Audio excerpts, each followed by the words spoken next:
Aujourd'hui, on s'aperçoit que de plus en plus de personnes refusent les postes en CDI pour prendre des CDD. Ça pose problème pour les employeurs notamment. Est-ce que vous êtes conscient de ça et qu'est-ce qu'il est prévu? Alors, on est conscient. On a prévu deux périodes, la période de croissance et la période quand les activités vont bien. Eh bien, on travaille sur l'UNEDIC et la réforme du chômage comme on a déjà fait, c'est-à-dire qu'il faut qu'aujourd'hui on soit moins valorisant sur ces sujets-là. Quand c'est une période de crise, c'est l'inverse. Quand on aura besoin de l'UNEDIC, il faudra y mettre les moyens. Le deuxième élément, c'est qu'on a déjà travaillé dessus sur certaines parties, on va dire, professionnelles et d'activité. On a fait en sorte que les employeurs n'aient pas recours au CDD et moins recours au CDD. Aujourd'hui, on n'a pas fait l'autre partie, c'est-à-dire quand quelqu'un passe d'un CDD à un CDI, pourquoi il le refuse? Parce qu'aujourd'hui, il a la possibilité de le refuser. Il faut qu'on intègre dans la loi la logique que quand on vous propose un CDD, vous ne pouvez pas en refuser plus de temps, ou plus de 1, ou plus de 2, ou plus de 3. Ça, c'est un travail futur.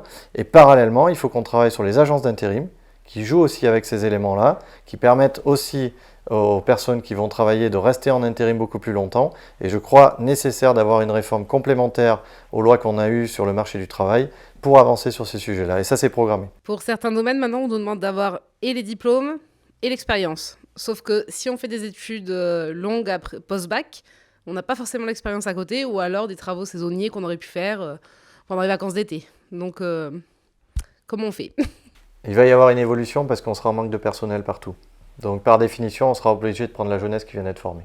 Et puis la notion d'apprentissage, par exemple, qui se développe, même dans beaucoup de carrières, permet d'avoir cette expérience aussi avec le terrain. Donc de continuer ses études en développant une expérience. Donc ça, c'est riche aussi. Sur le territoire de la Corrèze, on s'aperçoit qu'il y a un manque de personnel dans le secteur médico-social, aide à la personne, ou en tout cas sur le domicile, et plein d'autres secteurs. Est-ce qu'il y a une réflexion dans ce sens-là? On a déjà ouvert avec l'IFSI et l'IFAS des postes supplémentaires. Après, il faut recruter les gens. Et on a aussi ce sujet-là. Donc ça veut dire qu'il faut qu'on réintéresse. Et donc pour donner bien évidemment à ces structures qui manquent de personnel les personnes nécessaires. Après, on a quand même un vrai sujet, c'est les formations et les filières. Et il faut aujourd'hui que dans ces domaines-là, de l'autonomie, de l'EHPAD, du santé, du médico-social, on ait beaucoup plus en fait, de formation à côté des structures qui emploient. En Haute-Corrèze, on a les formations. Voilà. Et aujourd'hui, il manque l'attractivité.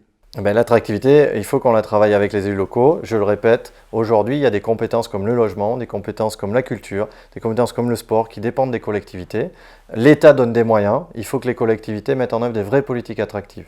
Après, les formations, il faut aussi qu'on les finance peut-être mieux dans les territoires où il y a les formations qui sont adaptées aux structures et aux établissements qui sont à proximité.